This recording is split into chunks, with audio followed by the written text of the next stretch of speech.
네, 안녕하세요. 코인에 대해 모든 것을 알려드리는 코인 인사이트 두 번째 시간입니다. 오늘은 제가 특별한 분을 모시고 코인에 대해서 얘기를 말씀을 드릴 건데, 네, NFT 랩스의 대표이신 김성식 대표님 모셨습니다. 네, 반갑습니다. 예, 안녕하십니까. 네. 반갑습니다. 예. 간단히 자기소개 한번 부탁드리겠습니다. 예, 저는 이제 NFT 랩스를 개발을 총괄을 하고 있고요. 그리고 이제 CTO면서 이제 대표이사를 역임을 하고 있습니다. 그리고 이제 여러분들에게 좀 쉽게 시장에 대한 전반적인 내용을 좀 설명을 드리고 여러분들이 궁금해하는 내용들을 좀 같이 토론해보는 자리로 정했으면 좋겠습니다. 네, 그래서 궁금한 거에 대한 모든 것을 알려드린다고 했는데, 요즘 이제 빼놓을 수 없는 게 바로 루나와 테라죠. 네, 요즘 이제 코인 안 하시는 분들도 한 번쯤 들어봤을 법한 가상자산인데, 루나와 테라 이 사태에 대해서 일단 어떻게 생각하시는지. 테라는 이제 스테이블 코인, 이제 알고리즘형 스테이블 코인인데요.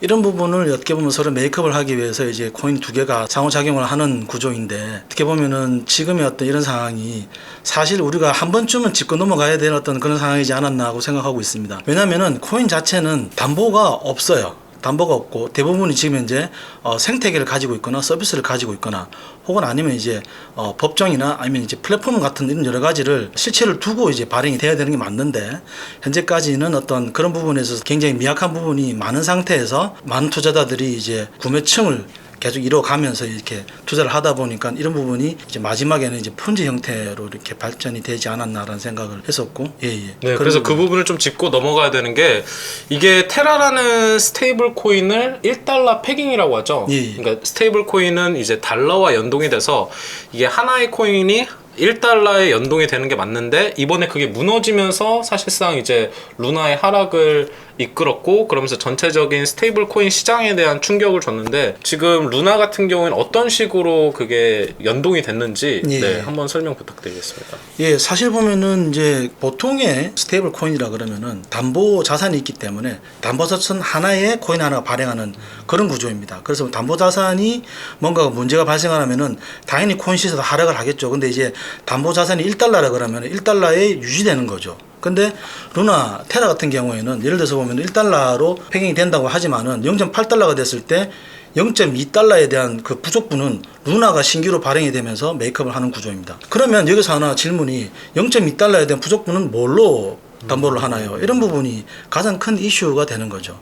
이게 어떻게 보면 누적 적자가 되고, 계속 보면은 이제 신규 투자자들이 그 다음에 가격이 오름으로써 정분을 보면 상쇄하는 이런 구조로 가다 보니까 그 당시에는 몰랐던 거죠. 하지만 이제 가치가 빠지면은 그만큼 정분이 발행이 되다 보면은 기존 투자한 어떤 전체적인 가치가 희석이 되면서 이런 이제 만약에 투매가 나오면은 폭락하는 사태가 발생할 수밖에 없습니다. 그래서 이제 제가 생각한 것도 이게 담보가 굉장히 중요하구나. 근데 이제 테라 말고도 지금 가상자산 시장에는 이제 스테이블 코인이 많잖아요. 예. 뭐 USDT라든지 뭐 바이낸스에서 발행한 그런 것도 있고.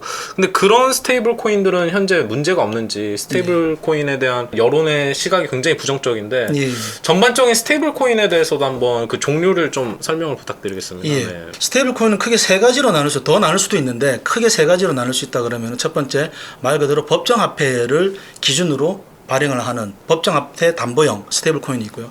예로서는 이제 USDT라든가 USDC, 코인베이스에서 같이 발행한 이런, 어떻게 보면은 굉장히 이제 자산을 근간으로 한 안정적인 코인 발행이 있고, 두 번째로는 이것보다는 좀 더 담보 가치가 가변성이 있지만은 가상화폐를 담보로 발행을 하는 코인이 있습니다. 메이커 다오 같은 경우는 다이라고 부르기도 하는데, 이런 것들 좀 많이 통용되고 있는 가상화폐 담보의 스테이블 코인이고요. 이 두 가지는 어떻게 보면은 담보가 있어요. 어떤 형태로라도. 하지만 베이시스라든가 혹은 테라와 같은 코인들은 말 그대로 무담보라고도 하기도 하고, 알고리즘형 스테이블 코인이라고도 합니다. 무슨 말이냐면, 이제 테더로 치고 있는 기존 화폐가 하락이 발생했을 경우에 메이크업을 하기 위해서 알고리즘으로 해당되는 이제 다른 코인을 정분을 해서 메이크업을 한다라는 건데, 이런 부분이 그럼 이제 정분되는 코인은 그럼 어떤 담보로 가지고 할 거냐에 대해서는 현재는 보면은 명확하지가 않습니다. 그러다 보니까 그냥 알고리즘적으로 내가 손해를 만큼 보니까 그러면 시장에서 이걸 받아주겠지, 발행을 해서 사주면 다행인데 안 사주면 가치가 더 폭락하는 거죠. 가치 폭락하는 구조가 되는 겁니다. 그래서 보면은 시장이 좋을 때는 어떤 형태로든 보면 투자를 했을 때 자고 나면 계속 보면 가치가 이제 증가를 하기 때문에 이런 부분이 별 표시가 안 나겠지만은, 시장이 안 좋거나 실사를 했을 투자했을 때의 장부상을 놓고 봤을 때는 이 자체는 어떤 가치에 대한 근거가 없는 거죠. 다만 이제 메이저 투자사들이 투자를 했기 때문에 그러면 뭐 문제가 없지 않나 이런 어떻게 보면 좀 안심을 할 수가 있는데 그건 어디까지나 투자자들이 투자를 한 내용이고 실제 투자한 내용이 담보로 가지는 않습니다. 이런 부분 여러분들께 투자하실 때 좀 굉장히 좀 유의해야 되지 않을까 하는 생각입니다. 전 좀 그것도 궁금해요. 아까 잠깐 말씀해 주셨는데 USDT가 달러를 담보하잖아요. 예. 걔네가 갖고 있는 달러가 실체가 있는지 없는데 그냥 장부상 달러가 있다라고 할 수도 있고 이게 감사 시스템이 잘 돼 있는지도 예. 좀 우려되는 게 최근에도 테라 사태가 발생하고 그 USDT도 일시적인 디패깅이 있었단 말이죠. 예, 맞습니다. 그래서 이 USDT의 그 달러 보유가 어떻게 증명할 수 있는지 전 좀 그게 궁금하거든요. 사실 이제 보면 이제 그 테더의 이제 기준 가치를 보면 이제 증명을 하기 위한 이제 실사 작업을 총 3회를 재서 진행을 했습니다. USDT 같은 경우에는. 근데 이제 조금 이제 이슈가 좀 이제 1차, 2차에서는 좀 다소 미흡한 결과가 있어서 3차의 중립 기간을 거쳐서 최종적으로는 발행한 만큼 테더가 이제 서로 보면은 온라인이 돼 있다라는 걸 확인을 했습니다. 예, USDT 같은 경우는 그렇고요. 그래서 이런 사태가 있다 보니까 USDC 같은 경우에도 최대한 그 기준을 맞추면서 발행을 하고 있다 보니까 현재 보면은 시총에서의 어떤 스테이블 코인의 1위, 2위는 USDT와 USDC가 둘 다 업체를 하고 있습니다. 그만큼 어떻게 보면 시중에서는 이제 만약에 스테이블 코인이라는 어떤 그런 사실상의 코인에서 지위를 확보를 하기 위해서는 근거할 만한 담보가 있거나 혹은 생태계라든가 납득할 만한 어떤 그런 무언가가 뒷받침이 되어야만 스테이블이라고 부를 수 있는 어떻게 보면 지금 이 사태가 한 번쯤은 우리가 한번 그렇게 하는 어떤 그런 시장의 상황이지 않았나라는 생각을 조심스럽게 하고 있습니다. 그러면 전 또 궁금한 게 사실 이게 만약 법정 화폐를 담보로 한다면 가장 하기 쉬운 곳이 중앙은행이잖아요. 예. 실제로 이제 최근에는 이제 중앙은행이 발행한 디지털 화폐라고 해서 CBDC가 예. 또 지금 중국과 미국, 우리나라도 연구를 하고 있는데 그러면 굳이 이런 민간에서 스테이블 코인 발행하지 않고 그냥 중앙은행이 자기들 어차피 법정 화폐 발행하니까 거기에 디지털 화폐 형식으로 발행하면 이게 스테이블 코인이지 않나. 굳이 왜 이런 CBDC 대신에 민간 스테이블 코인이 필요한지가 좀 궁금하고 만약 CBDC가 발행이 되면 다 없어지는 게 아닌가라는 우려도 있거든요. 예. 여기에 대한 한 말씀 예. 부탁드립니다. 굉장히 좋은 질문이십니다. 네. 사실 CBDC는 어떻게 보면 중앙은행이 담보로 하는 디지털 커런시니까 이제 어떻게 보면 가상화폐인데 다만 중앙은행이다 보니까 지금 시중에 있는 은행들을 거치지 않고 이제 중앙은행이 담보를 하고 개인 간의 거래를 할 수 있는 구조이기 때문에 이런 부분은 어떻게 보면 그 가치 자체가 정부에서 보증을 하는 거죠. 근데 스테이블 코인 같은 경우에는 또 이제 어떻게 보면 같은 역할이긴 합니다만 이게 저희가 만약에 바이낸스나 이런 데서 보면은 뭐 선물을 거래를 한다든가 거기에 코인을 연계한 파생 상품이나 이런 것도 만들어내려고 그러면은 법정 화폐 그러니까 중앙은행에서 담보로 하는 화폐를 가지고 할 수도 있겠죠. 하지만 이런 부분이 굉장히 제약적이에요. 법적인 것도 그렇고 굉장히 여러 가지 제도 장치까지 마련되어 있지 않기 때문에 그래서 보면은 스테이블 코인은 그 이외에 디파이라든가 여러 가지 어떤 그런 금융 상품이라든가 뭐 커스터디에 뭐 연계한다든가 이런 어떤 생태계에 바로 쓸 수 있는 그나마 법정 화폐와 연계가 되어 있는 안전 자산이라고 인식을 하고 그리고 이제 코인계에서 보면 이런 부분을 서로 이제 그 연계를 해서 보면 상품을 만들어낼 수 있는 구조라고 생각하시면 될 것 같습니다. 또 이제 시청자분들도 많이 궁금해하실 게 그럼 도대체 이제 믿을 만한 코인을 어떻게 찾느냐? 사실 테라 같은 경우에도 시총 10위권 안에 들고 루나도 진짜 근본 코인이라고 많이들 생각했는데 이런 코인들 많죠. 이렇게 폭락하는 거 보면 도대체 믿을 코인은 뭐가 있냐라는 질문들이 나오고 지금 코인 투자해도 되냐 이런 걱정을 하시는 분들이 많아요. 그래서 뭐 대표님만의 그런 코인 구별법 아니면 지금 투자 적기는 또 언제인지를 좀 알려주실 수 있나요?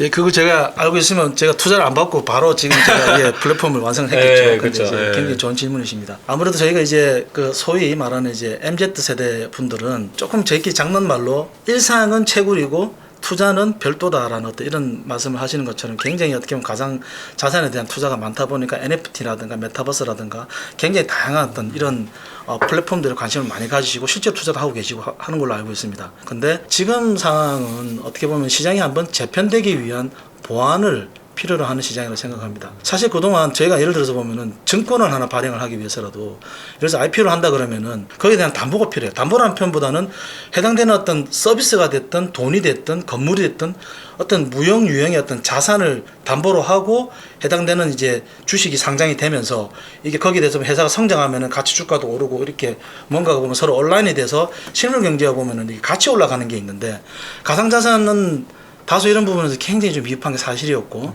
더 중요한 거는 어떻게 보면 익명성이 탈중앙화라는 어떤 그런 모멘텀이 잘못 해석되면서 익명성에 굉장히 많이 부각되는 게 사실이었습니다. 그러다 보니까 사실 이제 돈 세탁이라든가 뭐 이런 쪽으로도 많이 이제 좀 환원이 되고 있는데 지금의 트래블룰이라든가 KYC라든가 이런 것들이 자금 세탁 방지를 위해서 보면은 금융실명제를 시행을 합니다.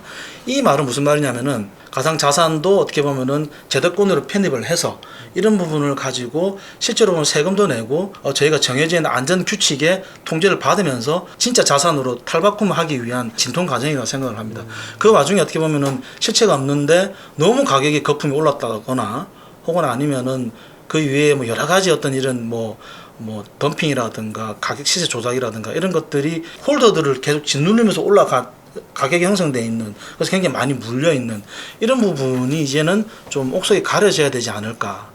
사실 보면 저는 이렇게 생각합니다. 이더리움이나 비트코인이나 어떻게 보면 굉장히 다양한 지금 파생 체인들이 많이 나오고 있는데요. 이런 부분은 실제로 대부분 많이 생산해내고 거기에 대한 생태계들이 실제로 보면은 뭔가 보여줄 수 있는 서비스들이 나오기 시작한다 그러면은 해당되는 이코시스템이 만들어지고 있기 때문에 그 생태계를 기반으로 어떻게 보면 BM이 만들어질 수가 있습니다. 그럼 BM을 가지고 수익을 창출하고 그걸로 코인을 소각을 하든지 안 그러면 그걸 어떻게 보면 테더를 걸든지 이런 식으로 하면은 그 코인의 가치가 실물과 연결을 해서 보면 서로가 이제 비교가 될 수 있는 거죠. 이런 부분이 어떻게 보면 가상화폐가 한 번 더 발전을 해야 되는 그 중요한 어떤 새로운 모멘텀이지 않나 생각을 하고 있고요. 지금은 뭐 사실 보면 차트 내는 게 좀 의미가 없는 것 같아요. 이제 하향 곡선을 이미 굉장히 심하게 그리고 있기 때문에 여기서 어떻게 보면은 비트코인이라든가 여러 코인들이 보면은 동선을 낭비를 하면서 막 다시 말아 올린다는 거는 굉장히 어떻게 보면 시장 상황이 좋아지거나 예를 들어서 뭐 우크라이나가 갑자기 막 전쟁이 종료가 되고 갑자기 극적으로 하회를 하고 뭐 모든 전쟁에 관계된 인프라들이 재건 시스템으로 바뀌면서 투자가 활발하게 일어나고 그다음에 테이퍼링이 종료가 되고 다시 시장에 돈이 풀린다 그러면 또 그럴 수도 있어요.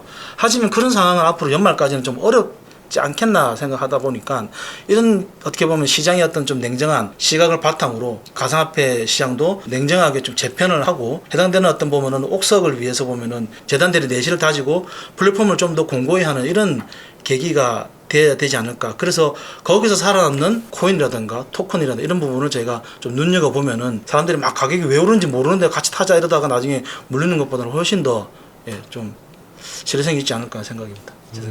그렇군요.